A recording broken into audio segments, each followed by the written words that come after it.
В этом сезоне окот овец в ГУПе «Беркут» начался раньше привычного. Если обычно на ферме овец к ягнению готовили в феврале и в марте, то на этот раз ягнята начали появляться на свет уже в канун Нового года. Пополнение стало одновременно неожиданной и радостной новостью для местных аграриев.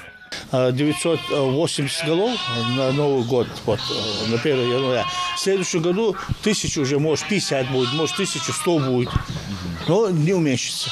Вы видите, они в теплом месте находятся, накормлены, ухаживают за ними, как за детьми. Это нормально.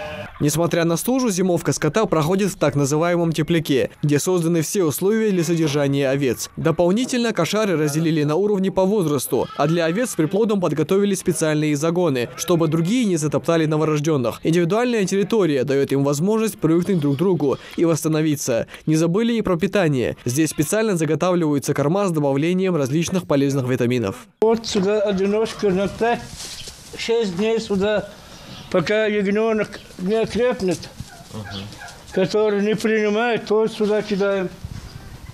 Держим, пока он принял. Ага.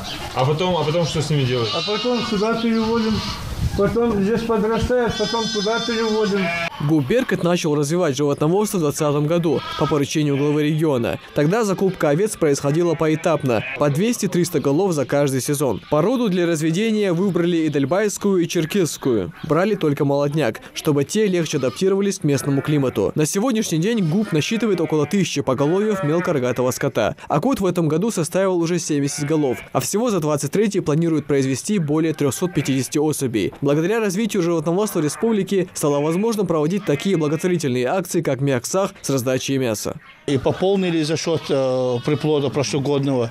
Мы 2 года подряд после закупки один раз 100 голов, второй раз 60 голов отдали на Курбан-Байрам, на Уразу выделяли людям, на День памяти 23-го тоже по заданию там выделяли. В среднем каждая овца дает около 26 килограммов мяса. Продукция ГУПа ежегодно выставляется на различных ярмарках, где привлекает покупателей не только качеством, но и низкими ценами. В планах у предприятия построить еще одну кошару на 500 мест, что даст возможность увеличить производство мяса в 1,5 раза. Адам Гулуев, Хамзат Халухоев, Новости 24.